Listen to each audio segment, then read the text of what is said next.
Hello, everybody, and welcome back to the Gaming Mix podcast. We have a cat appearance already.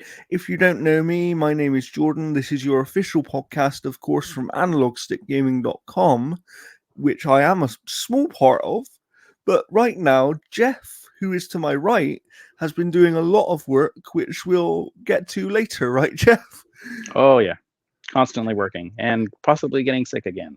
I love it. Oh, fun. Well, I'm not sick, but I thought I broke my foot yesterday, so that was fun. I had some fun text interactions with Jeff yesterday because apparently I just live in a video game and I can change settings and I Yeah, just can turn just injuries off. decide don't kick people anymore, Jordan, and you won't break your foot. That's basically what happens. Luckily, my foot isn't broken, but it is a little bit swollen and bruised. So I'm still able to be here with you, which I enjoy, because we do have, of course, some wrestling coming up. So why don't we have a little chat about that? Because at time of recording, that is tomorrow.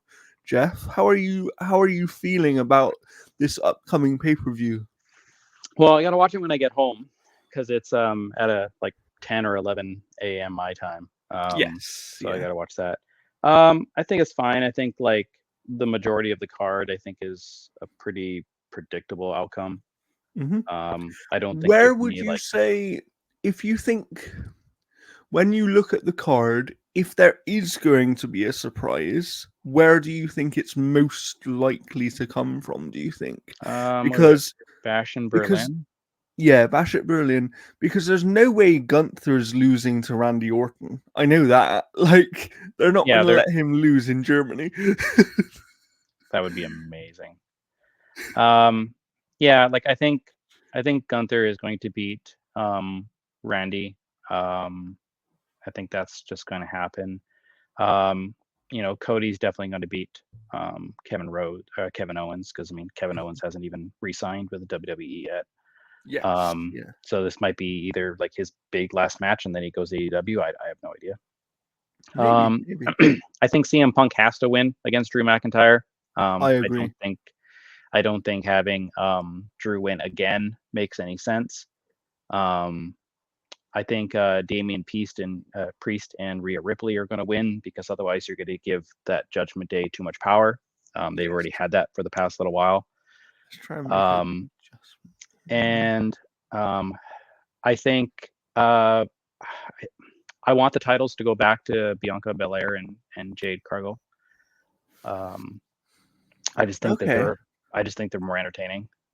I agree Plus, with that, but I do think that they also need to find a way to get to Bianca versus Jade because that's something people want, and yeah, I'm just not sure how they do that if they allow them to win those titles back. yeah, I think that'll get to a point. But like the thing as well too is like um, the current team hasn't pinned them yet for the title.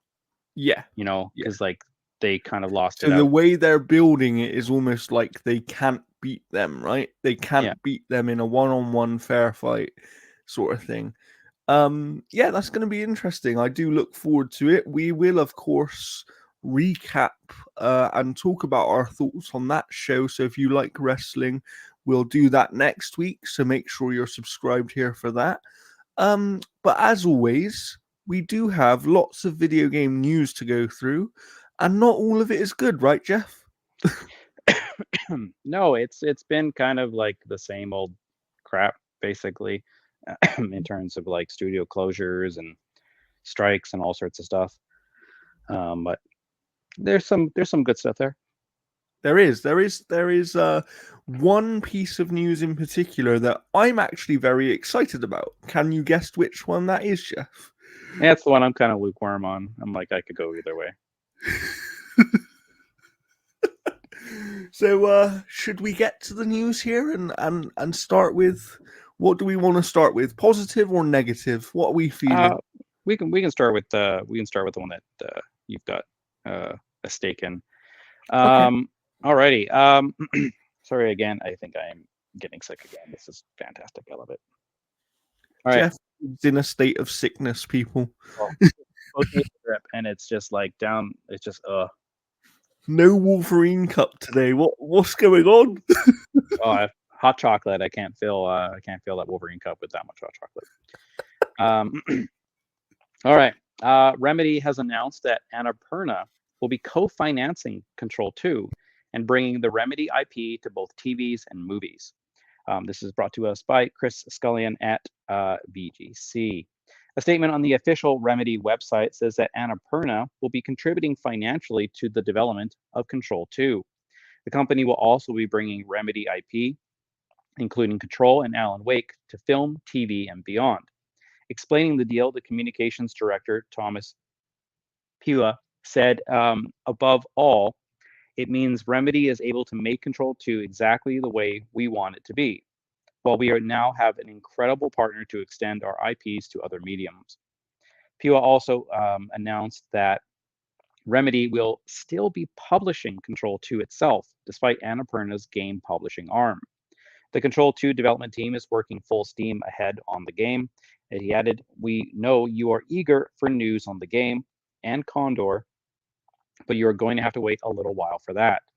Remedy creative director Sam Lake said, "I'm absolutely thrilled by this opportunity to expand the story of Alan Wake to and our whole Remedy connected universe to mediums beyond games, and to build all of this in close collaboration with games, film, and TV and other mediums as well as one unified vision. I trust Annapurna are the perfect partner for us to make this dream come true." Now, this isn't the first time that Remedy has dabbled in live action, because Quantum Break Yeah. did Although have that that. was potentially forced upon them. We don't Yeah, we don't 100% know what happened there. yeah.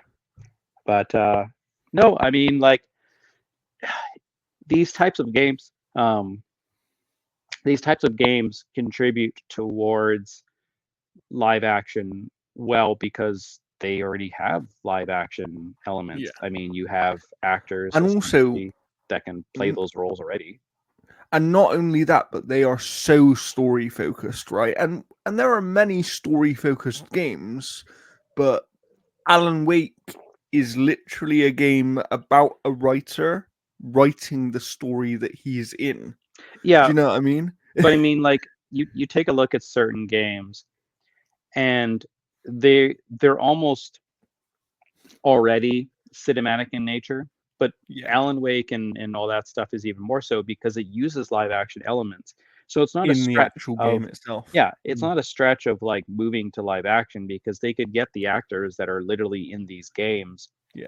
to play those characters. So like when So Alan Wake comes and makes a TV mm, show or whatever, they just get the actor that they've got there. so I actually think there's two elements to the deal here that's been made. One, what I really like about it is that it it allows Remedy to keep their independence in Yeah, terms of I was a little bit concerned that after the Epic deal to for Epic to publish Alan Wake 2, I felt a bit like, oh, maybe they're gonna end up becoming in-house over there, right? Um whereas this deal kind of sounds like what Annapurna have basically done is they've had a discussion with Remedy and gone, yeah, we'll put in a percentage of the development costs of Control 2, and in return, we would like the rights to turn your stuff yeah, into live action TV and movies, right? That's what it sort of sounds like has happened here. yeah. It's no different than like what is it, Screen Gems or whatever. Like Mm. getting the rights to like Resident Evil or something like that. Like they Because I basically do think it's interesting that Annapurna won't be publishing Control 2. They're still allowing Remedy to do that, yeah. which I think is a good thing. Yeah, I think there would have been a different financial deal Yeah. with the publishing and stuff like that Yeah.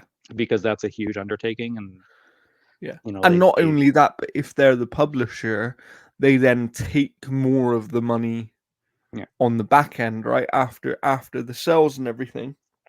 yeah, Whereas with Remedy publishing it themselves, the it's probably like, yeah, you have to pay us back what we put in and maybe a small percentage more, but we're not taking 30% of every single copy sold kind of thing. It's they probably have a certain amount of money that they have to pay them back rather than you know getting cut up here and there. So I'm quite excited for this. I'm a bit up and down on Control 2. And look, I can't wait to see what it is, and I do trust Remedy because they make games that I enjoy. But when I look at their last few games, Control is actually the one that I liked the least, even though I still enjoyed it. There was something about it that just didn't quite click with me in the same way as Alan Wake 2 or even Quantum Break back in the day. I actually preferred Quantum Break as a video game. But, I am excited to see because now that they're doing this connected universe thing between Alan Wake and Control in particular, I want to see where that narrative goes. And what we've been told is that Control 2 will be what has basically been happening with Jesse in the years between the events of Control 1 and Alan Wake 2, right? So Yeah. it's like a prequel to Alan Wake 2, but a sequel to the original Control. And I think that could be quite interesting. However, I just don't know. I'm concerned that Control is one of the kinds of games that if they just set it in the oldest house again, it could end up basically being the same game again with just a new story. Yeah, but And I maybe the think map works this time. and I think they can do more than that. So I'm interested to see what happens there. I'm surprised to hear in a way that Condor still exists because we Yeah. know that that is the multiplayer project that they're working on as kind of like this side thing. And I'm not sure. Maybe I should have more faith in Remedy, but I'm not sure about Remedy and multiplayer, if that makes sense. Well, I mean, like the multiplayer space right now is so fucking crowded. I mean, you have Concord that's coming out, and there's like 6 people playing it, Yeah, it's dead already, right? and then we're going to be Unfortunately. talking about another one Yeah. coming up here. That is, switching gears. But yeah, like Concord aside, like I did like, I have to say I liked Control better than Alan Wake 2. Interesting. And that's just because I think the gameplay is more interesting. I mean, it's Mhm. basically like Control essentially is Remedy making a Star Wars game. Yeah, Um, that's fair. That's a good point. you know, like so like you've got a lot of neat little powers and stuff like that. And again, like the only issue I really had with it is like the map didn't work for me ever. Yeah, I know. That's Um, crazy. I can't believe that happened to you. Like, but no, like I'm interested to see with visually how they would handle that stuff in live action. yeah. Because like a lot of Yeah. like the moving parts and the supernatural Mhm. stuff, um, it would be kind of a unique thing Mhm. for TV as opposed to just like, oh, we're gonna film half our show in dark, spooky lighting and have Yeah. monsters in the background. Like we've seen that a billion times. But seeing like the world's changing, like Magneto making like Yeah. platforms Mhm. and stuff, like that kind of stuff. Like I don't know if we really had that in like with So horror elements. here's a question for you. If we were to predict it right now, in terms of live action, like converting this stuff to live action, where do you think they start? What do you think they start with? Um, I think it would depend on a few things.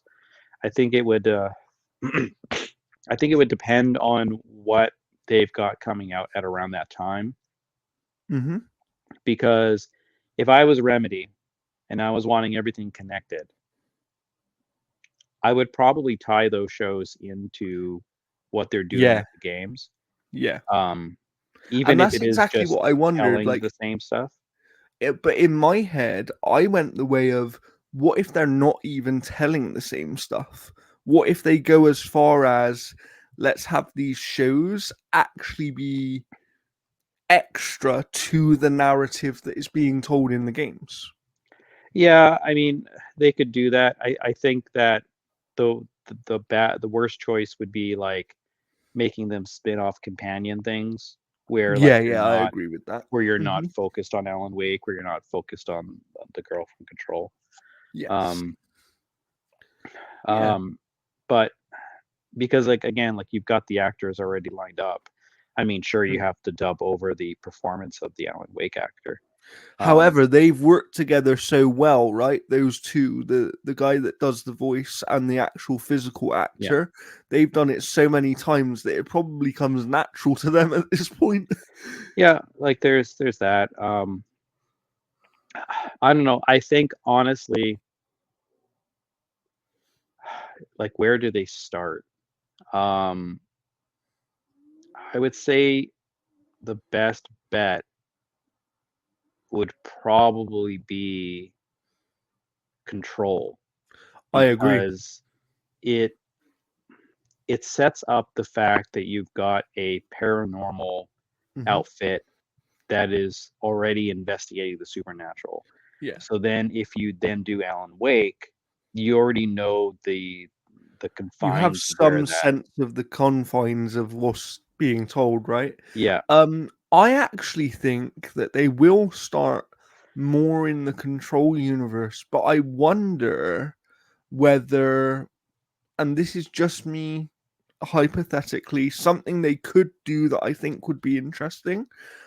I wonder whether it would be like a prequel where it's about the Bureau, but before the events of the first Alan Wake game, because we know that they were already looking into stuff back then. Yeah.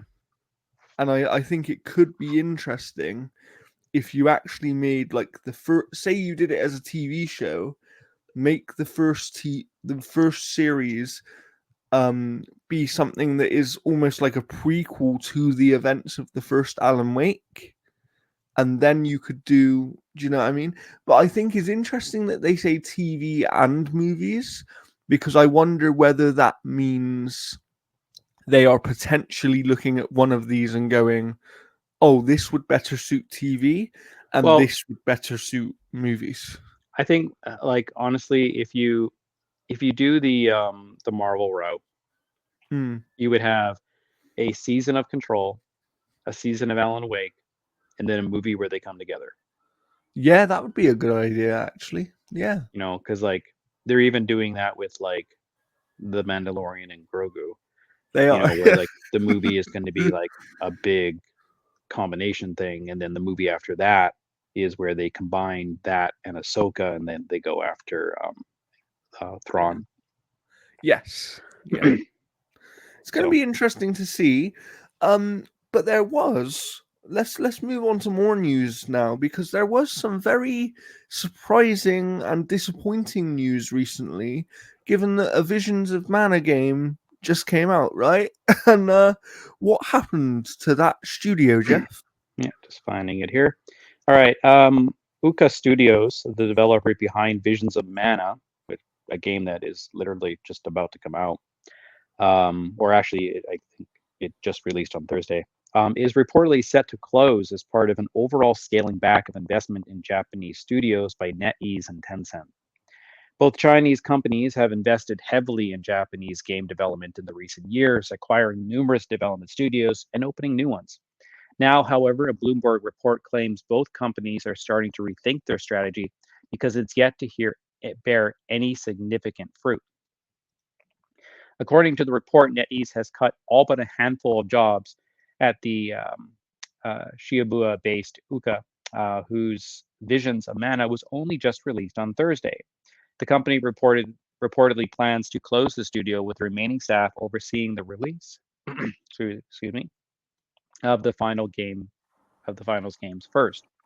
While either NetEase or Tencent show any signs of wanting to completely pull out of Japan, the report claims that both companies are starting to rethink their strategy in the country, which saw them making large investments in an attempt to build a catalog of big budget AAA games. Um, this sucks. Like, It does. like Like, they just released their game. give them a chance to see if the game's successful or not, right? Like, at Yeah, like least it give is. them that chance. Like it's bizarre, and like it's been getting. Um, sorry, I'm so stuffed up. That's Um, okay.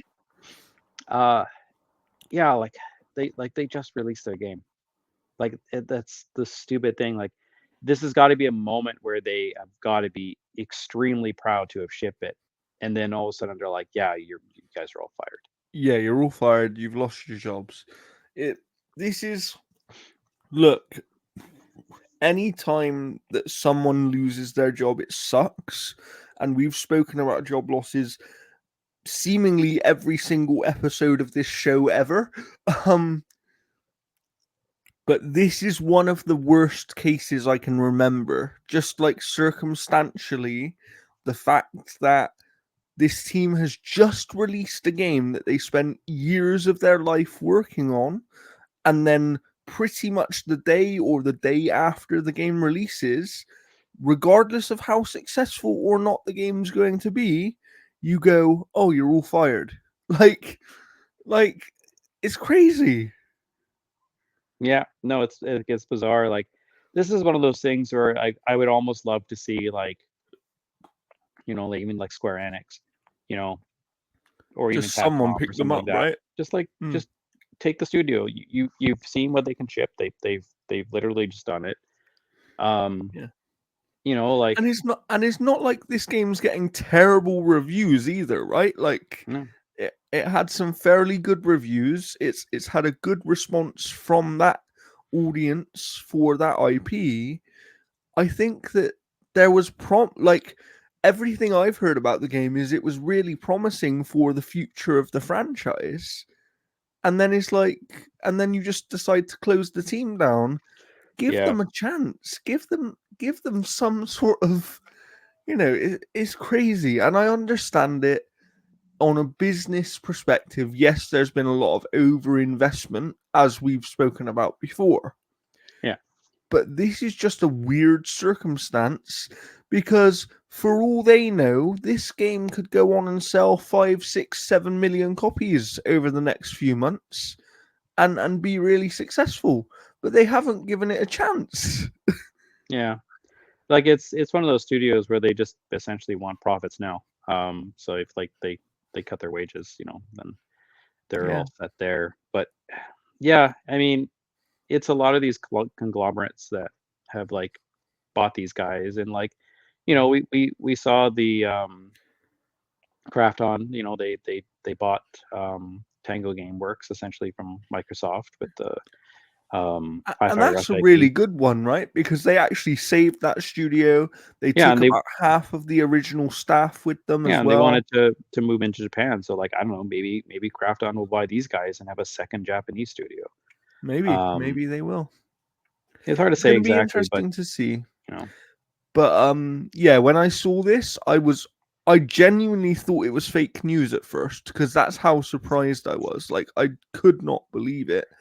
But it isn't the only bad news that we've had this week either, is it, Jeff? What no, I what got else have we had this week? quite a bit here. Um, Here we'll just kind of pull something at random here.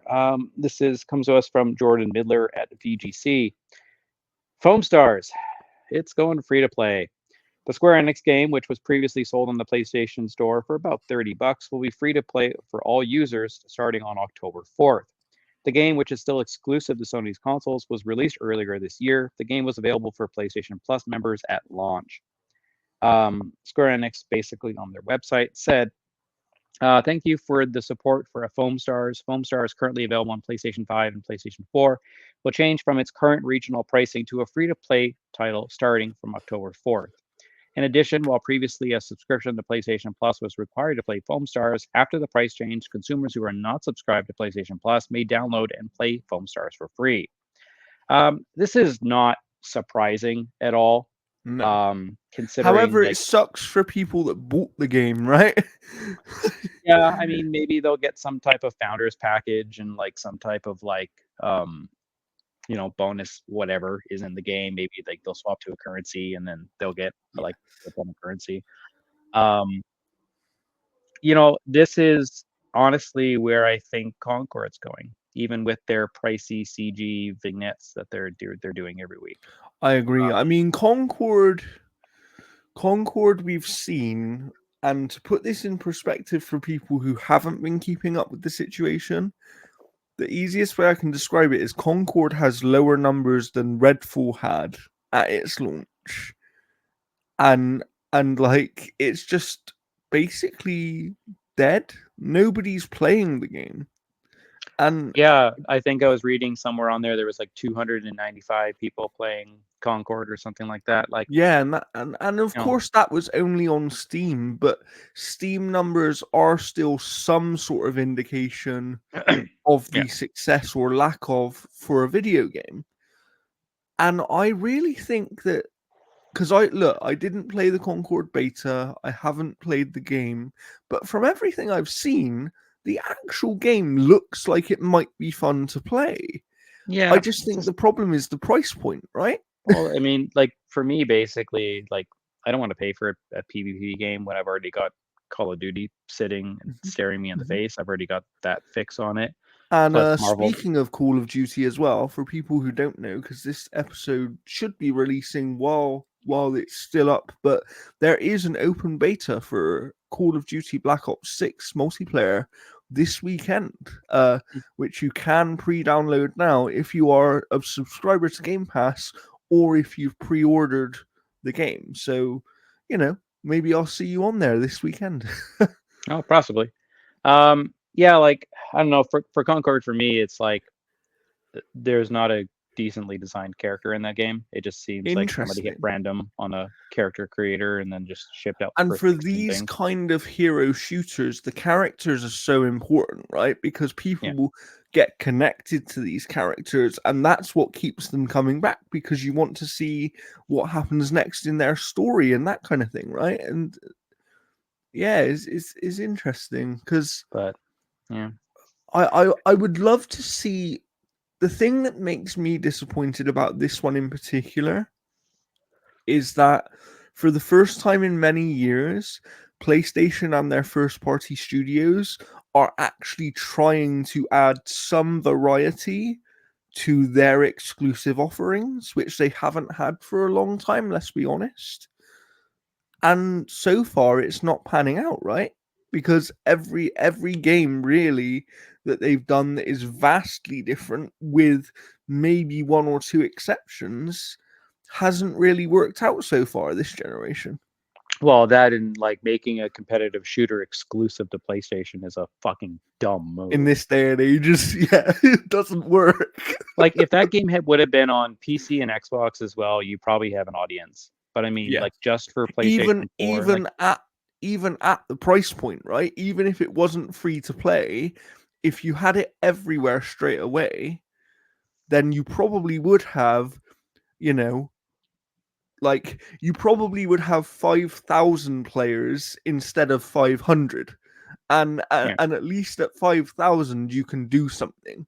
Like you can build an audience off of 5,000 players, but I'm not sure how long this game will survive with 500 or less players that it has had over the last week or so. It's crazy, absolutely crazy. But what other news do we have here this week, Jeff? let's come in here. Let's see here. So this comes to us from Chris Scullion at the VGC. Bungie fired its former marathon game director after multiple allegations of misconduct by female staff, according to a new report. Earlier this year, former Valorant game director Joe Ziegler announced that he has taken over as marathon game director amidst reports that the former director, Christopher Barrett, had left the company. A new report now claims that Barrett was fired by Bungie after being accused of inappropriate behavior. Barrett, who had previously worked as an artist, art director, and game director on the Halo and Destiny games, was assigned as game director on Marathon before leaving the company in March, as per previous reports. However, Bloomberg sources now claim that the reason for Barrett's departure was a termination following an internal investigation in which at least 8 female employees raised complaints that he had behaved inappropriately towards them. According to the report, Barrett was said to have told lower level female employees that they were attractive, asked them to play truth or dare, and suggested that he could help them advance their careers because of his wealth and power in the studio. In a statement to Bloomberg, Barrett said of his 2.5 decades at Bungie, I feel that I have always conducted myself with integrity and been respectful and supportive of my colleagues, who of many I consider my closest friends. I never understood my communications to be unwanted, and I have never thought that they could possibly make anybody feel uncomfortable. If anyone felt that way about their interactions with me, I am truly sorry. Because truth and dare is, highly professional, right? Spinning the bottle and all that stuff, completely professional behavior.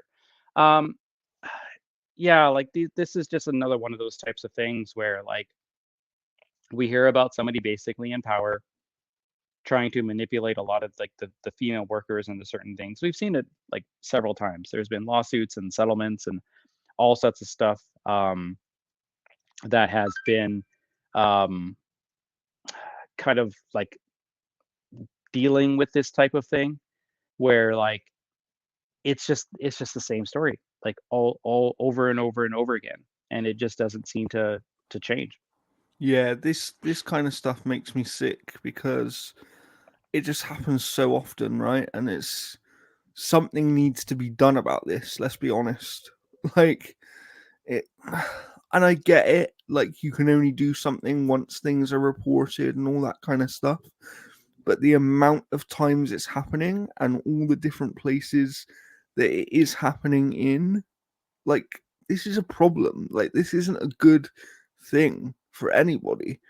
So, I'm happy that this person's gone. I am sad that Bungie seems to be falling apart at the moment. I don't really know what's happening there. But Yeah, yeah. yeah, they've been seeing a lot. I mean, with terminations and stuff like that. Like, I'm hoping the people that were harassed and all that kind of stuff, like that they're getting the support that they need, but they're also part of the people that actually stayed. Like, I would hate for some of these people who are harassed by this guy to be part of the people that were let go, because that would just be like, you know double shitty essentially. Yeah. um but yeah, like it sucks to see these types of things happen, especially when like, you know you like, imagine finding your dream job Yeah. and then that shit happens, because like we've seen people like, where like there were like boardrooms that was specifically for the guys and stuff, and they were chatting about like the women and stuff, and then there was like stories essentially where people were like forced to sleep with people or whatever because of certain things. Like it's so fucking disgusting. Yeah, it really is. And that's why I have no time for this sort of stuff. Obviously, we will report it as these kind of things happen, and we do that in support of the victims of this stupid and disgusting behavior. So we hope that, like Jeff said, we hope they are getting the support that they need, and hopefully that this hasn't um affected their desire to continue working in the industry and hopefully continue working in the jobs that they enjoy. So yeah, let's move on here to hopefully something slightly better. Jeff, have we got anything better in the news this week? I mean, this kind of puts a smile on their face. This comes to us from Chris Scullion at VGC. The Borderlands movie is getting a digital release later this week. Apparently, probably even yesterday. The film will be available to buy or rent on streaming platforms like Amazon Prime Video, Apple TV, and Google Play starting Friday, August 30th, today. It will cost $24.99 to purchase and $19.99 to rent. Or you could just do it like everybody else and just find a good rip online. Given that the movie's theatrical release was August 9th, that means that the film has gone from cinema to digital in just 3 weeks. The speedy digital release will doubtless be due to the film's disastrous ticket sales. Its opening weekend, described as embarrassing by Variety, saw it making only 8.8 million domestically, meaning it could only manage fourth place in the North American box office. To date, the film has only grossed 24 million worldwide against a budget of around 115 million, with further marketing and distribution costs being about $30 million. Signs were not looking good for the Borderlands movie earlier when social media impressions were negative and subsequent full reviews were almost entirely critical. After scoring 0% on the review Rotten Tomatoes after its first 25 reviews, at the time of the writing, it now has about 150 reviews and a total score of 10%. So it's slightly better than it was before, but not Slightly, by much. slightly better. Yeah, like that is just sorry, you can't expect me not to enter this I um understand that. For this code people in. who don't know, I won't tell you what it is, but Jeff has just been given access to a game that he will be reviewing for the site in the next few weeks. So look out for that. I'm foaming at the mouth, Jordan. I'm foaming at the mouth. Yeah, like I am not surprised. I mean, they even did this with that Ryan Gosling stuntman movie as well too, where it went to digital like 2 weeks after the movie came out. But that was actually reviewed fairly well, as far as I know. Um, but this is just hilarious. Like they must have like reached out to like all these different companies and they said, hey, what is your pitch in terms of like money? And this allows them to recoup some. Like I wouldn't be a bit surprised if all of these companies together probably covered their advertising budget. Yeah, yeah. You know, like they probably got $30 million from all of this, and they figure that okay, if we're at if we're at like 20 million right now and then 30 million there, that's 50. We have to come up with another 100 million, and they're probably going to get at least about another 20 to 30 million off DVD and Blu-ray sales. Yeah, because people will buy this movie even though it Yeah. hasn't And then reviewed digital well, sales, they'll right? probably get another 15 million. So like Yeah. they'll probably at the tail end of its lifespan, they'll They might probably just break make even. their money back. Yeah, they might just make their money back. Um I will eventually watch this movie. I haven't got around to it yet. Um I'm not sure that I'll be buying it necessarily because I haven't heard enough I haven't heard pretty much anything good about it to make me want to buy it. Um but yeah, hopefully if there's any future adaptations of Borderlands, Oh, they it'll never turn happen. out a little bit differently to this one. It'll never happen. Although part of me is curious about like what UA Boll would kind of actually do Yeah. um, for a Borderlands movie. And like the thing is, like these types of films and stuff like that, they're essentially like these like ensemble kind of things, and like it's not hard to pull off. You just need to like, kind of like, um, oh, it's the good version too. Fucking hell. Jeff is excited, people, All right, everybody, uh, that's our show. See you but we later. Bye. can't tell you anything else. Um, yeah, like you get even like some ensemble movies and stuff like that have done poorly but been received well, because the Dungeons and Dragons movie that came out recently was critically panned. It did not do well, but fans fucking loved it, and it's a good movie. It's really good. um they want to make a sequel. Obviously they need it to be cheaper. But like Borderlands basically was just like, it was handled by someone that did not respect the source material. And it was one of the most worst cast movies I've ever seen. I don't think that there is a single actor in that film that even remotely was cast well. Not even Jack Black. No, he was absolutely annoying. They were basically just like, yeah, we need you to say random shit and stuff like that. I'm like, okay, but this doesn't really seem like it's reflecting the scene at all. Just fucking say it. Like this felt like the type of thing where Randy Pitchford's like, hey, I kind of want to meet what's his name? Kevin Hart. Kevin Hart. Like that was probably it. And like the thing is like, how are you expecting to franchise this? Like you were getting Kate Blanchett, like I don't know, she's what, 60? Hmm. How do you make Something like another that. She's movie in quite four or old. 5 years? Yeah. Like, and then like again, you get, Gina Gershon is like Moxie, and she's already practically 60. How do you do that in 5 or 6 years?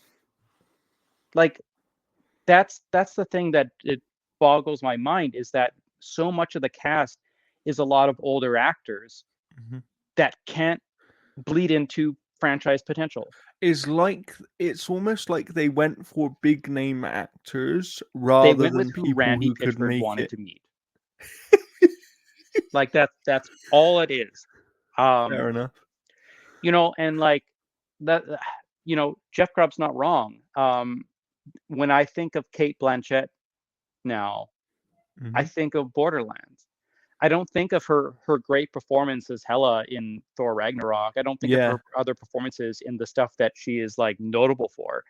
I'm going to think of Borderlands, and just What a legacy what that a is. dog shit movie. Like if you ever watch Jeremy Johns and his movie reviews and stuff like that, I'm pretty sure he did. I think he did score Borderlands dog shit. Mhm. Um, it's got such Fun. a nice splatter sound effect when he slaps it on the screen. It's hilarious. Um, but this Uh, is not surprising. And Jordan, if you want to do a watch along, I know how to make it work. okay. So we could watch it. Um, yeah, it's a wonderful website called Watch Party. It just lets you stream anything. Oh, Um, nice, nice. and yeah, it's oh my god, it's so hilarious. Seeing a movie like this just colossally fail after so much hype. And they launched the reveal of Borderlands 4 probably hoping that the movie was actually going to like catapult that even more. And if anything, it's hurt it a bit, right? And then Randy Pitchford's like, "Oh, you like what we do better? Well, shit." Like, like that was pretty much paraphrasing his quote. Yeah. Um, so like, am I excited for Borderlands 4? Yeah, maybe. The writing in Tiny Tina's Wonderland actually showed me that they kind of do understand the character of the games and stuff. Because Borderlands 3 was just like it was new writers. It just did not do well. And I So know, I I own know Ash, I know, Borderlands 3, I and know I Ashley never Birch's played it. brother. Yeah, like well, Ashley Birch's brother, I guess, became problematic. I don't know the story behind it, but he was, as far as I know, fired from the studio, and I don't, and all that stuff. And he was the reason that Borderlands 2's writing was so good. So it's this kind of like Joss Whedon thing where you got an amazing writer who's just unhireable, Yeah, and they yeah. can't come back to why they're good in the first place. Like, it sucks because like Borderlands 3 kind of did Tina kind of dirty as well too. Um, Yeah, but then yeah. Tiny Tina's Wonderlands was great. I thought the humor was extremely good. Like I'm excited if they do a sequel for that. Um, I would imagine they will because that was a reasonably successful game, right? So yeah, so I would imagine they will. Let's just hope that they stick to video games from now on because that seems to be what they do best. But for now, let's move on to some more news because I think we have quite a bit more here, right?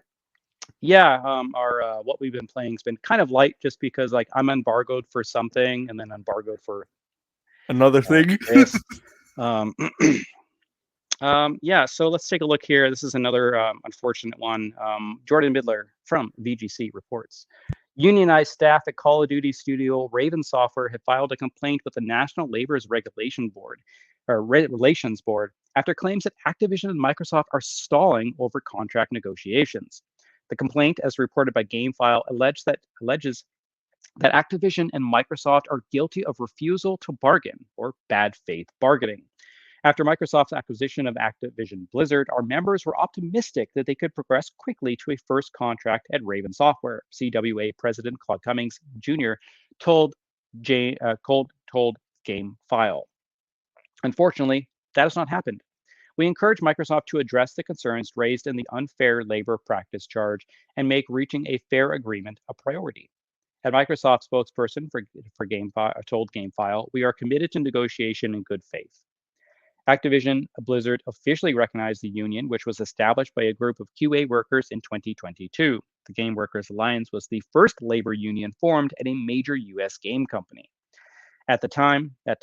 Then Activision Blizzard CEO Bobby Kotick, who is the devil incarnate, as we know, said that was me editorializing, with the election having concluded, we will engage in good faith negotiations to enter into a collective bargaining agreement. Um, yeah, so this is like you have Microsoft basically where they came in and they're like, we recognize this union. And other companies within Microsoft have unionized and all that kind of stuff. So you would have to imagine that they've seen this coming and they were already kind of prepared for whatever would come, right? So it is unfortunate that like the studios essentially that have unionized are facing this kind of roadblock because it just tells the future of what other union strikes could eventually turn into. So it just sets a bad precedent now for these other studios that are possibly looking to strike. And we're going to cover a strike coming up here as well too in the next Yeah. story because it One affects that my hurts enjoyment. you very much, right, Jeff? Yeah, but, although the but more that I see obviously of the we game, I'm like, support I don't this know if I like team. the turn you're taking. But the other thing is we support this team to do what they need to do. So why don't we actually get to that news right now? Yeah, sure. Let's jump into that here. This comes to us from Wesley Vinpool at IGN. The developers of the upcoming fantasy role-playing game Greedfall 2 have announced plans to strike in protest of management just a few weeks before the early access version of the game comes out. Paris-based studio Spiders, who is honestly in my top 5 of developers of all time, which also developed Steel Rising and Technomancer, published an open letter signed by 44 of the 95 staff to studio management, including CEO, and I'm not even going to try and pronounce that name because that's like Duvenos, Devousaux. I would say That's that's Duvinos or Duvino. Duveno. So We and apologize if we're butchering your name. Spiders, give us code. I'm so sorry. Spiders is wholly owned by publisher Nacon, who with IGN has asked for comment. The open letter details several years of known problems, which have been greatly amplified over the past year with the arrival of the current head of the company, instability, of opposition to anticipating problems and securing working conditions, global management, turnover and recruitment problems, unacceptable delays in achieving gender equality and parity, important lack of transparency, denial of problems, refusal to acknowledge worker representation, and blocked negotiations. Specifically on Greedfall 2, workers allege that it has suffered a difficult production and that there is widespread anxiety and a loss of interest among employees. The staff has also said that they have suffered significant crunch working on the game. For many, it translates into a fear of releasing a disappointing game at the end and or a feeling of shame over their own work, the workers said. For some, it's the last straw and pushes them to look for work elsewhere. Elsewhere in the document, the workers claim that Greedfall 2's budget has been reworked multiple times and its early access release date has been postponed several times. Management gives the impression of treating us like galley slaves in the hold of a ship, rowing on and without ever knowing the route or the destination on their journey. Spiders feels like a ship sailing with no one at the helm. Greedfall currently has an early access release date of September 24th, with a plan to release the game in full less than a year later. According to staff, that seems unlikely. The early access release is painful, as attested by several delays it suffered, and the complete release of a game less than a year later seems difficult to achieve, as there is so much left to do, they said. So, Greedfall is one of the first sequels that Spider has really done. Like, there is some connective tissue between some of the other games, like Mars Vlogs, connecting, I believe, with Technomancer. Um, but this sucks. This is one of my favorite studios, and the fact that it has been essentially just run kind of into the ground by mismanagement and a whole bunch of other um, bullshit. This sucks. Like this absolutely sucks that these people are being treated like that. That the game is essentially being made by people that kind of like almost now apathetic to like what they're making. Because that's the thing is you don't want a game that's made by people that are not passionate about what they're actually doing. And if you create an atmosphere where people don't feel welcomed, they're not going to produce their best work. And they're going into early access on this, which I'm not a fan of, because like I'm not going to touch the early access stuff, because like I don't like playing a game that's not going to be the final game at the end of the journey, because I'm like, oh, I really like this, I really like this, now I don't like it because it has this. But there is the counter to that where it releases features and things that I do like, and all that kind of stuff. But And I'd the other rather just thing wait is till the as game comes well, out. the other thing to say, because I'm sort of similar to you, although I do actually enjoy an early access game, because it depends on the circumstances. Because in some cases, a game can go into early access and it actually ends up pretty much being near the final product, and they Yeah, just kind of make balancing tweaks here and there. Another one that's coming up. Jordan, keep talking, I'll be right back. Okay, that's fine. Okay. Because like Hades went into early access, for example. That did a very, very good thing for that game and allowed it to be the best it possibly could be by the time it came out, right? We've seen Hades 2 go into early access this year, or No Rest for the Wicked. So early access games are becoming a lot more common. And while there is this issue sometimes that a game can massively change from its early access period to when it finally releases, we are also kind of getting to the point where things aren't necessarily changing as much as we think. And sometimes it's just about giving people access to allow them to put in some feedback to do that initial balancing. There's a game that escapes me right now. The name of it escapes me. Maybe you can help me, Jeff. What about? Uh, there's a game that's a bit like Diablo that's having a sequel coming out soon. Oh yeah, Um, that's yeah. you know the one I mean. uh, Yeah, it's what is it Path of called? Exile 2. Yeah, and I believe that they're starting off as an early access release, right? So, I think they did the last time too. and that's what I mean. Like that. So there are games it can be really helpful for, and some of these games are games Yeah, that don't change massively during that early access period. But like then there are the other cases where they are very different, as you yeah, said. like I'm not bashing the early access process. It's just how like I don't like to jump into an unfinished game in that respect. Hmm. Especially for like a long period of time. Like there's a different thing when you're playing like a beta or an alpha and you're like, oh, And this it's game's coming out different. in 6 months. And it's different if an early access period is for 3 or 6 months compared to sometimes a couple of years, right? Like Yeah, we saw the first Hades game, for example, I think was in early access for 2 years before it actually finally came out. yeah. Um, so it's going to be interesting to see how Hades 2 deals with that, because that was obviously released in early access earlier this year. But on Spiders, I'm actually quite looking forward to Greedfall 2, because I did like the first game, or what I had played of it.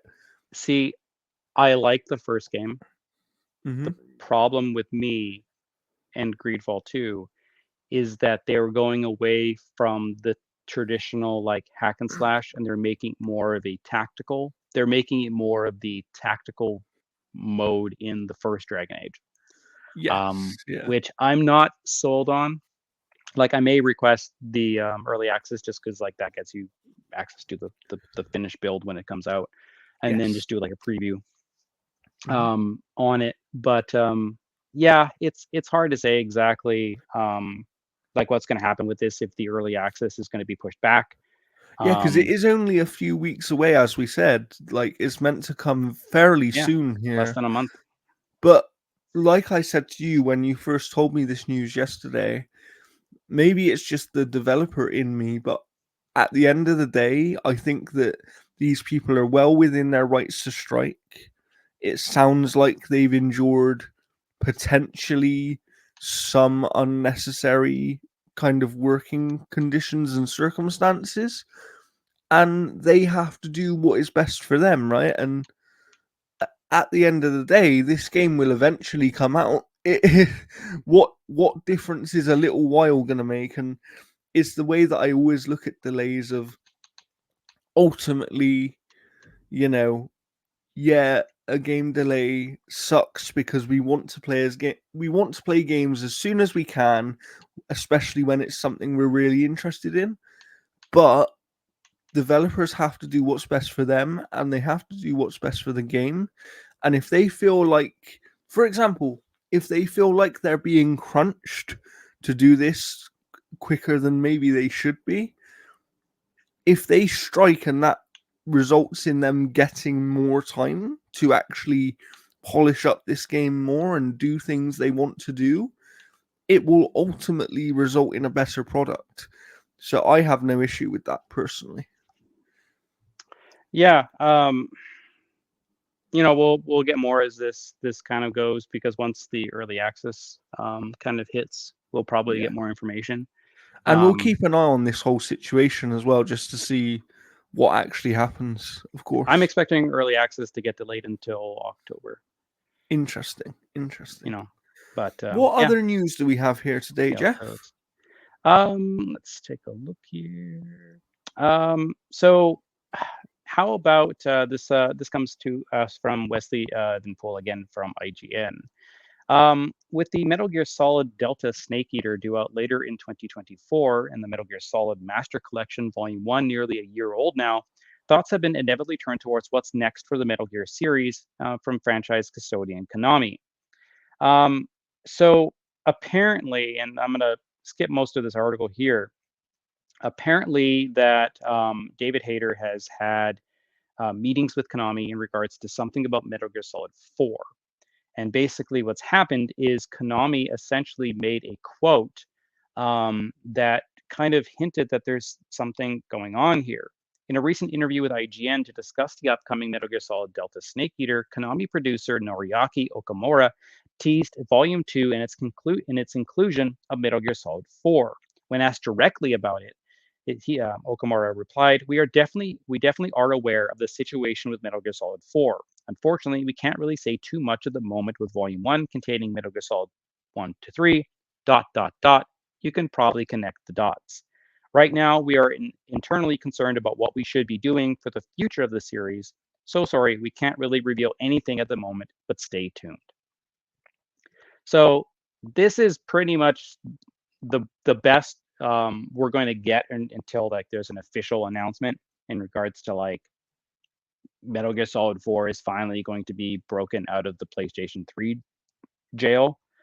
Um, so yeah, it'll be interesting. But you're muted. That's a fantastic thing. My frustration with this whole situation is if we look at that first Metal Gear collection, it wasn't great. Like they could have done a lot more with it, and it could have gone so much further. And yes, just having these games playable on modern hardware is a good thing, especially in the case of Metal Gear Solid 4, which has been tied to one platform forever, and a platform that is notoriously hard with emulation and things like that as well. And it's just like people deserve to play this game, especially if they've played the rest of the franchise on a different platform. It's just like to have one game that was locked to only one platform is really quite frustrating. I it's quite a famous story with my friends that I literally bought a PlayStation 3 to play two games, Heavy Rain and Metal Gear Solid 4, and then I sold the PlayStation 3 immediately after playing both of those games. Hmm. So it it's one of those things, and I would like to see this game playable. I just hope that they learn some lessons from that initial collection and go a little bit further. Do have these things upscale to 4K or whatever it might be, just go a little bit further than you did last time because Well, you can do better. Metal Gear Solid 4 apparently has some pretty bad code, so it's probably just a miracle that they're able to port it in the first place. That's true. Um, so it's hard to say exactly. Like honestly, I just want to play it again, and I mean like I don't want to hook up a Yeah. PS3 I anymore. mean, mostly I just want to play. I just want to play Snake Eater. So I'm glad that we're getting Delta at some point this year because Snake Eater to me is the Metal Gear Solid 5 has the best gameplay of any of the games, and I would argue Metal Gear Solid 5 actually has some of the best gameplay in gaming, period. Um, but Metal Gear Solid 3 to me is the best game as a whole from the Metal Gear franchise because it has gameplay that isn't that dissimilar to Metal Gear 5, but Mm. it has the narrative and cinematic nature of the other Metal Gear games. Well, like So, Metal Gear Solid 4 is like one of the first games that made me like pretty much like bawl my eyes out. really, Um, wow. yeah, like there's kind of like an off-camera gunshot Yeah. that kind of goes on where I was just like, what? Wow. And Wow. and like I remember beating that game at like 10:30, and then the ending was done at like 1 o'clock or something like that. But How did you feel? How did you feel about like the 2 hour cutscenes and stuff? yeah, that's what I was saying. Like honestly, it's like I think I beat the game at like 10:30 p.m. and I think it like I went to bed at like 1 o'clock after the ending was done. Um, yeah, like I didn't mind it, because like No, those I those don't either. things are those things are cinematic in nature. So I mean, it's Yeah. kind of you know Speaking of Kojima, while we're on the subject of Metal Gear, I feel like Kojima deserves a mention. I did see a report the other day, and I can't source it right now, but it was somewhere on X. Somebody shared that apparently Death Stranding 2 is ending the like near the end of its development. So mm, maybe that's coming sooner than we think. Like, obviously, it's a next year game, but I was under the impression that it's probably the end of next year. However, I wonder if it might sneak into the first half of next year. yeah. I mean, like I don't know, like sometimes like they'll hold on to a game because they have a set release date and like that's where we were expecting to make money. So like However, I feel like a lot of games are going to be trying to avoid GTA 6 next year, right?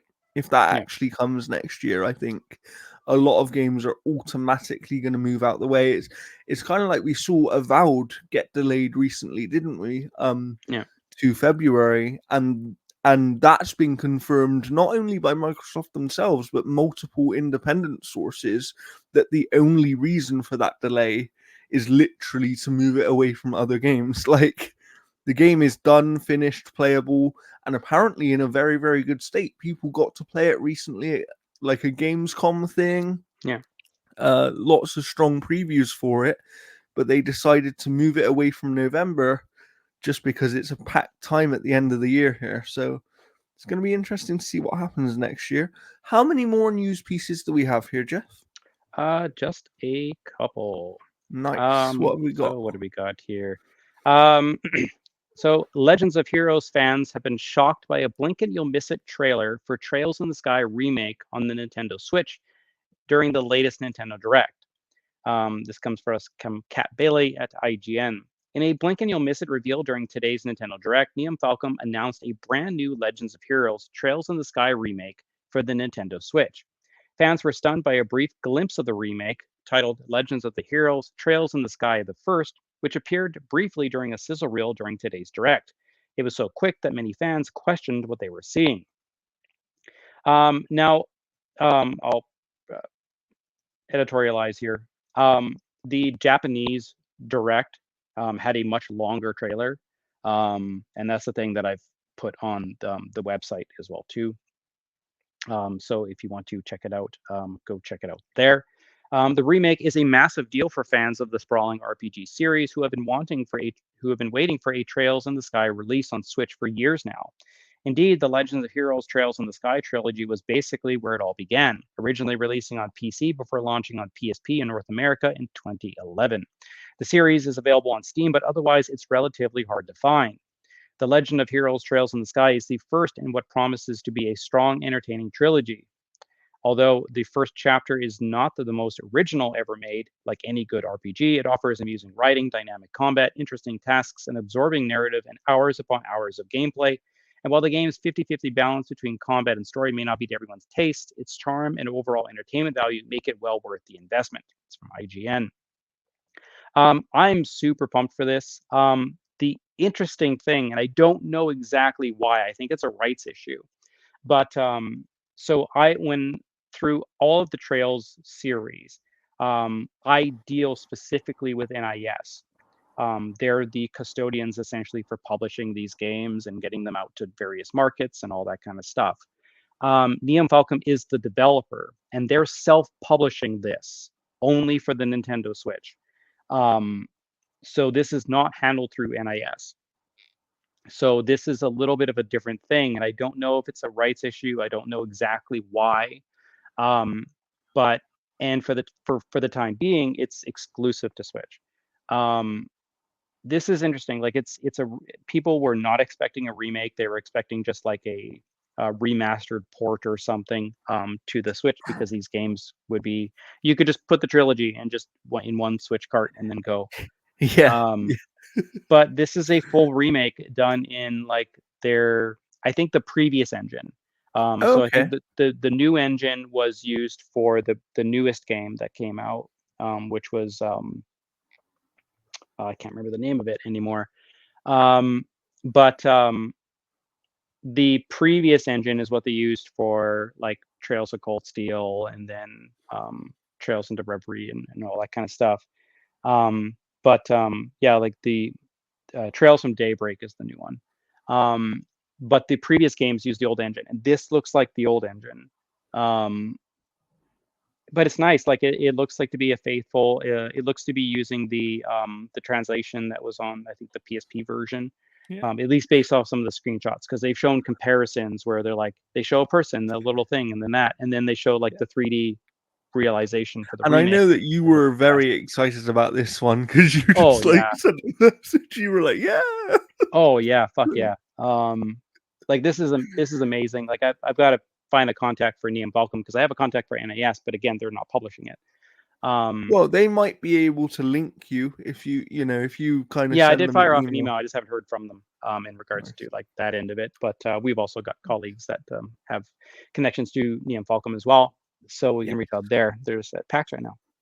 Um, but no, I'm super pumped for this because this is the start of where the Legends of Heroes series kind of begins. Like there is a predated thing before when it was that kind of stuff, but this is the first of where those stories were going because like there's Trails in the Sky 1, 2, 3, and then there's also Trails into Zero, Trails into Azure, Trails of Cold Steel 1, 2, 3, 4, and then there's Trails into like um, So is there like a Reverie. million of these games? Yeah, there's a lot. Because I just lose track. And the nice thing about it is they're all kind of one storyline, like to a certain point, like Trails from Daybreak. Like it has a lot of connective tissue because there's a lot of characters that But kind it's of kind appear of from its the previous separate thing games. as well, right? Yeah, well, no.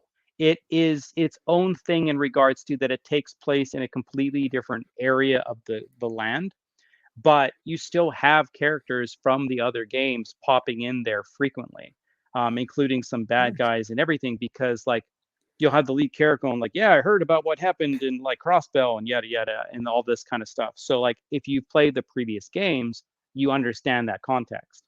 So it is, and again, it's one of the only actual JRPG series that actually connect to one another. Like East kind of does that, but they do it so out of order that it doesn't feel like there's actually one storyline going on. They're just kind of like, hey, dog, remember when we went blah blah blah blah blah, and like that's the only connective tissue there is. So it. I don't really consider those games connected in that same way. Whereas the story that takes place in Trails of the Sky starts the stuff that kind of kickstarts where the other games are going. So you have these connective areas where like the Crossbell saga interacts with the Trails of Cold Steel saga. Like the storylines, like there's moments where you meet the characters from Trails of Cold Steel in the Crossbell games and vice versa. So like it's great to see that this remake's happening because it is going to introduce people to the beginning of the storyline, and then I think we'll eventually get a PS4 and a PS5 Yeah. launch, and maybe we'll get the series finally on Xbox. Who knows? But yeah, I'm super pumped for this. This is going to be such a great game. Good, good. I do have to cut this episode a little bit short, but we still have around 15 minutes here. So, Sure. do we have any news to finish off with? We'll get into what we've been playing just because the other stuff is just kind of like supplementary. Okay. Um, yeah, so I'm on embargo for two things right now, so I can't talk about that stuff. But what I can talk about is a review that I should have out before the end of the weekend. I'm going to try and get it out today, but Providence has provided. Um, but we'll see. So I've got Shadow of the Ninja Reborn. That review has just gone out. This is a remake of the 1990 original, which was kind of the competitor to Ninja Gaiden at the time, but Ninja Gaiden ended up winning that fight. In fact, they were going to make a sequel to Shadow of the Ninja, and then the publisher repurposed it to be a prequel to Ninja Gaiden. So that just put the nail in the coffin there. This game is pretty fun. There are things that I definitely like about it. I think the presentation is fantastic. I think it just looks visually fantastic. Um, the combat and movement and item systems are where I feel it falls apart. Like I also had a I also had an issue where like I pretty much had to go through the game again because like it crashed or no sorry I turned it off. No, it crashed. Um, and so I had to restart the game, and the continue was not highlighted.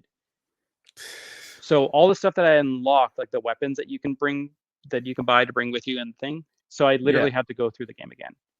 Wow. And I already wasn't always enjoying it. So my review is kind of based off my first playthrough with it, as opposed to like a lot of the frustration And that you I had did with it. nearly get to the end, right? That's my understanding. Like you got it's not like you only got halfway through the game. Yeah, I got to the end and stuff like that, and then throughout the past week and stuff, I've just been babying it, and then eventually got it. Um, but yeah, so my biggest issues with the game is jumping feels incredibly stiff, like there's no momentum to the jump, and you're playing as ninjas, nimble, agile, fighting folk. Like it Apparently, just they shouldn't be nimble and agile and doing no, like flips. they If they feel if it you're feels like if you've been paying attention to the Assassin's Creed Shadows gameplay and people's reaction to the fact that now they can flip off of the roofs and stuff, they're yeah. like, "Oh, ninjas should not be doing that." It's like, really? Yeah, I don't know. But like it's just like yeah, it just feels like sluggish and kind of weighted and the jump doesn't feel great. And then like it doesn't tell you how to do like a lot of like the moves that you need to do in regards to like jumping gaps. Like there was like a glide jump that I had no idea existed, but there's a gaming manual you can go into that's hidden in the options that shows you all the moves that you can do. And so once you get that, it figures that out. But then it's got this thing with like where you're selecting items and you have your main item and your second item, and then you have a bar of other items. But you can only switch between the first two. But if you hold down the button, then you can press the D-pad and then move to the other items. Try doing that in a boss fight. It doesn't pause the game. Oh wow. So like when you're trying to like go for your healing item and stuff like that in the middle of a boss fight, you're just getting spanked. And it's like these things combine into making the game feel very clunky. And like again, like I give it props for like sticking it to the era that it came from and playing like that because it's probably very easy to want to change certain things. And I kind of wish that it's just had a classic and a modern mode So the Yeah. modern mode would have those like Like a smoother things. way of doing things, right? Yeah, Yeah. like it would just make it a lot easier to play because that's my biggest issue with the game is that like it's visually really nice. It's got two-player co-op, Oh, um, nice. which you normally don't get for a game like that. Um, but yeah, like I just think like playing the game is a very different experience than looking at the game. Because when you look at a game like this looks amazing, but it's one of those types of games where like you have to move and then jump and then slash and then jump and then move and then slash. And if you don't do that, you're not going to win. So if you watch people play through this game, you're seeing the exact same playthrough because all of the enemy movements and stuff are Is predetermined exact, where right? there's Yeah. just one path through. And it is one of those old style games, and like it's nice to see this game get in the spotlight because it was kind of like Ninja Gaiden kind of took over and was Yeah. the It was go-to in the ninja game. shadow of Ninja Gaiden, right? So it is, yeah. Yeah, but yeah, like again, like it's if you are looking for that old school kind of NES challenge, this game is beautifully crafted. Like the sprites and everything look fantastic, but it is a very difficult game. Thankfully, the levels are short and the checkpoints are at the beginning of the levels and stuff. It's just don't turn off your game because I can't guarantee that continue is going to work. Yeah, that's a shame. That's a massive shame, that one, because that's a big technical issue. Of course, today we are recording on what is the full release day for Star Wars Outlaws, which we previously did our initial impressions of after so many hours. But we have now finished at least the main game. And you, of course, have put out a review, and so have I. I Yeah. actually very much agree with your review, and I didn't read your review before I wrote mine, but we ended up saying a lot of the same things, which was interesting. So, what are your final thoughts on Star Wars Outlaws, Jeff? Um, I think the 4 out of 10s are absolutely fucking batshit crazy. I agree. Um, like And the and thing let is me like preface that with everybody's entitled to their opinion. yeah. But some of the criticisms I'm seeing here, and I said this to Keith because we actually did a video over on the Outer Havens channel, so please go and check that out. But some of the criticisms I'm seeing here, I genuinely read them and I go, did you even play the same game as me? Because I Well, I know never like saw these things. yeah, like Xbox era, as far as I know, they couldn't actually finish the game. They had They a actually had a game, game breaking bug, yeah, yeah. which is one thing. Like here's the thing. Star Wars Outlaws to me is still the definitive Star Wars game for me. Hmm. Like Hmm. it captures the world, I think, more so than any video game that's come before it. And it does I it all agree. without a Jedi. Like there are very, very few Star Wars games that are adventure focused, like combat focused, Hmm. that are not tied to a Jedi. Because you can have things like Episode One Racer and all that kind of stuff, but then you get like Shadows of the Empire and like all these other games that are centered around a bounty hunter or a scoundrel or whatever. So like to be able to do that without any Jedi essentially in the game, Hmm. um, that's unbelievably cool, Yeah. and it does And it the does such a good job. But mm, there are the two things that I've seen a lot of people attacking. I kind of do agree, but not to excuse me the not to the extent. same extent, yeah. Like, Hmm. is the stealth underbaked? Yes, I think the stealth is incredibly simple. But is it Um, but is it bad, I Jeff? don't think it's bad. I just think that there were games 15 to 20 years ago that did stealth better and revolutionize stealth. Like if I could hide behind a waist high cover and grab a stormtrooper over and then pound him and then keep it stealth wise, or climb up the mantle over Yeah. an edge and still remain crouched, Yeah. that would be amazing. If I could do little things like I don't know, like set traps to like stealth and stuff. Like if there were systems in place for this game to have the most To add revolutionized depth to the stealth stealth, system, right? Yeah. this would Mhm. probably would have been a 10. Mhm. But the problem is the stealth is the same type of stealth system we had back in like 2000. It's Yeah. basically crouch behind something, press a button when they are nearby on the left or right edge, and then they'll do a random attack. And sometimes those attacks will get you spotted because there is. And Yeah. the second fault is the reputation system is way too easy to manipulate, which makes it kind of pointless. Um, It makes it have less meaning than it should, right? yeah, like Like, there's no consequences because Jabba will be like, I've sent like assassins to find you, and you're like, hey Jabba, yeah, I just delivered your beer at the cantina, dude, we're tight. And then that's basically what it is. yeah, yeah, And the thing is, those are the only parts of the game that I can be like, yes, that is not mhm, as good as it could be, yeah. but everything else is But really good. I agree. And the other thing is, something not being as good as it could be isn't the same as being bad, right? And one Yeah, of the things I have seen be sort of attacked with this game is that, and I find this one really odd, but I've seen it from a few people where they go, oh, it's not the usual Ubisoft open world checklisty kind of game because they have kind of made some adjustments and to that's the one of way its that best stuff works. qualities is that it And I doesn't think follow that that makes framework. it really good. like, like Like I don't understand. I don't understand, and I'm not attacking anyone specific here. yeah, I just don't understand what's happened with this game where it's like, oh, we actually don't really like Ubisoft open worlds anymore. But when it comes to this game, we wanted it to be one all of a sudden. And I yeah, like you guarantee get you those. that in 6 months' time or in a year's time, when another Ubisoft open world comes out, and if it is the same traditional style Ubisoft open world again, everyone will be going, "Oh, this isn't what we want." It's like, make your mind up. Yeah, it's like the same type of arguments where you have an outlet going like PlayStation's lack of games allows like their franchises to breathe, and then 6 months later they're like Xbox's lack of games spells doom for the industry. Like it's that same kind of like they can't make up their Yeah. mind on what narrative they want to tell. And there's no middle ground either, right?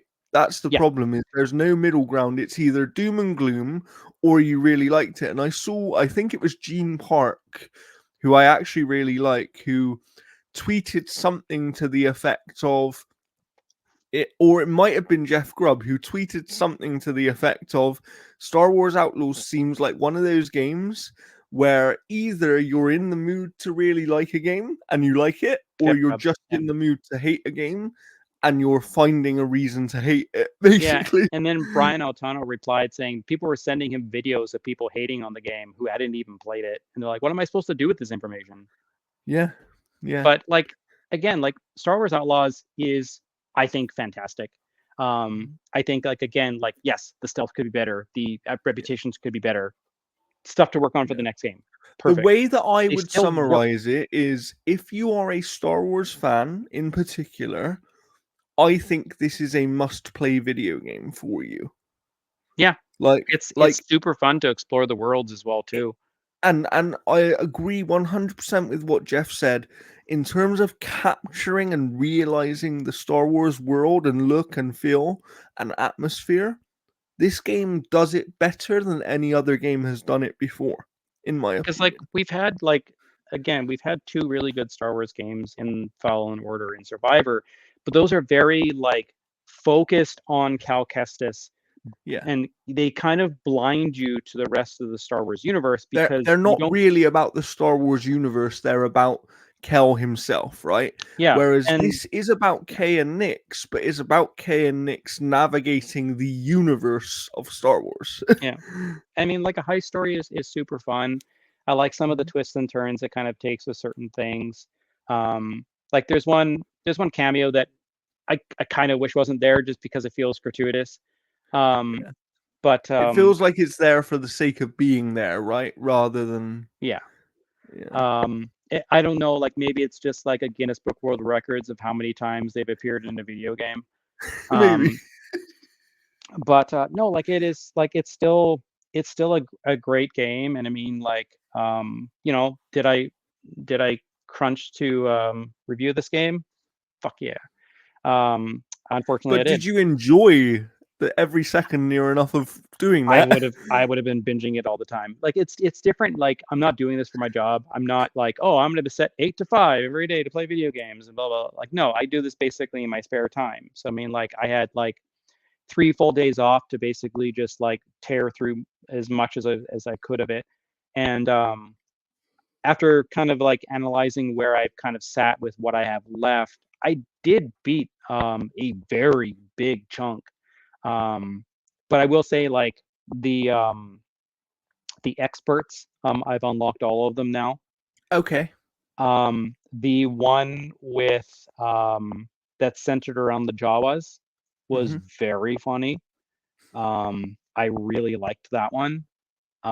There is a secret one. It's under a Yes. quest called the Veteran, which is very good. That one was really, really good. I love what is it, ND5? Yeah, yeah. ND5, yeah. Yeah, he was such a good droid. I And do kind his of wish that entire he had. design is amazing as well. Yeah, Can we? it's really good. I just kind of wish that he had more moments to be cool. Yeah. Um, But that because like moment, when you're so doing so that, slight spoiler here. That moment towards the beginning of the game where he initially shows up, though, yeah. that was super cool. Oh yeah, that was really cool. Like it's just like because like when you're doing like the heist, like Hmm. that the game is building towards, Yeah, like Indy 5 kind of has his own thing going on for that yeah. mission, which you understand why, when it gets to that point, and sure. But it's just I kind of wanted more moments of him just being cool because they do such a good job I with it. really, the moments I loved with him, and this is actually true of many of the characters, and it goes to the writing and the performances, the interactions between characters, like even the smaller things, were really, really funny and cool. And it's like there's one moment in the game where you can ask ND5 questions, and then he says something about she asks him like, "What's the craziest thing you've ever done?" And he says something like, "Allowing a complete stranger to ask really invasive questions." And it's just like, Yeah, it's yeah, like these actors, and I forget their names right now, so I apologies for that. But the two actors who play K and ND5, they are fantastic. yeah. The only thing that I will say about Kay's performance, which is still really good, and it could just be the writing, and it's definitely like the voice direction because like they're told how to act in certain scenes and stuff like Yes. that. Is Yeah. that anytime Kay lies, it reminds me of like all of Smallville, where Interesting. Clark's like, it's like Clark, it's like, how did that vehicle fly through the barn? What vehicle? I didn't see a truck at all. And then there's like a big ass truck in the barn smoking on fire and stuff like that. Like it's like that kind of like where he's like, I It's like a nod and a don't know wink what you're to the talking audience, about. right? It's kind of like a yeah. I'm just yeah. Like that's Um, it just I reminded do me of agree that. with that. I agree with that. I think that that can be a little bit, strange, but I also appreciate that that is just part of her character, kind of Yeah, like how Han Solo would be like that in the movies. They're just a little bit blasé and yeah. It's just relaxed for me, and it's like I can't believe anyone's taking her seriously. And some of them don't. Some of them call her on it, which is yeah, they great. Um, but like again, like the story is really good. I like the characters. I wish the characters involved in the heist just had more to do. I wish they had their own little personal missions and all that kind of stuff. And yeah, maybe we get that with the DLC. Who knows? Um, yeah. And but look, the other thing I'd say as well is do remember that if you're hesitant on this game, you don't have to pay $100 to play it. It's the standard edition is now out, but also if you have an Xbox or a PC, you can sign up to a month of Ubisoft Plus, which works on both of those platforms, and you do get access to this game immediately through signing up to that. So yeah, that is another very cost-effective way of accessing this game. And actually, I think it costs around $17 in North America per month. yeah, And at that price, this is basically a steal. Like if yeah. you're You could not play too that in concerned about Avatar and then basically cancel. yeah. So there are ways to play this game, and if you are any sort of level of fan of Star Wars, I think this is a must play game for you. That's how I would sum it up personally. Yeah. Do we have anything else to talk about before we end here, Jeff? Yeah, sure. I'll talk about Bloodless. This is the other game that just came out that I'm working on a review for it. Originally, I was just going to do an impressions thing on the podcast, but I'm like, I'll do a review. This is kind of like a I want to say isometric, kind of like Sekiro-like, where basically like um, you play this disgraced Ronin who's kind of come back to the land, and she's been kind of like cast aside as like a traitor in a lot of ways, so people don't talk to her. They initially fight her and stuff, but she wants to resolve the issues that are going on with the land without violence. So she essentially counter dashes and deflects attacks and disarms enemies as then they run away. So you're doing all this without shedding a drop of blood. Now the enemies, they'll obviously kill other enemies and all that kind of stuff. So there is blood in the game. The entire game is kind of this aesthetic of like it's all black, except all of the stuff that you interact with in the world is all white or green or blue or red, but it's all like done in very um, kind of colors where there's only generally one or two colors on screen at once. So it kind of looks almost like a Game Boy kind of or a Game Boy Advance kind of game in regards to like its visuals and stuff. Um, and it's not bad. I will say like I don't like um, the amount of stealth or sorry the amount of stamina that you get. I think it's a little too low in regards to like how you're using it to like dash around and whatnot, and then you'll just be left vulnerable. Um, So like what it does is like when you're fighting one or two enemies or bosses, it's fine. It's manageable. It's when you're fighting like three or four enemies at once and then it's just constant waves that you have to work through to get is where the game just kind of has these difficulty spikes that don't feel like they naturally allow the game to flow nicely. A couple fights where I'm like, I'm just done with this game, and then I'll give it a little bit of room and I'll come back and then beat it. It's not a bad game. It's just it it just doesn't play fun enough for me to be like I really recommend this game. Like there is a demo to try, so you can try it out. Um, I think the character designs look really neat, but your character is like white and you have like red wrist guards. The problem is some of the other enemies are white and then have little red highlights as well. So sometimes you lose your character in the chaos. Oh god, Um, that must be really awkward. well, especially when you're like bouncing around and you hit bamboo and then you get stunned for a little bit and then um, because you're basically just waiting for these like deflection moments where they'll flash white and then do attack. But the problem is there's sometimes no telltale if they're going to flash white or red. And red you can't Ah, deflect; you can only dodge. And then some enemies that you'll get in there and like deflect kill, and then they'll throw a red knife immediately.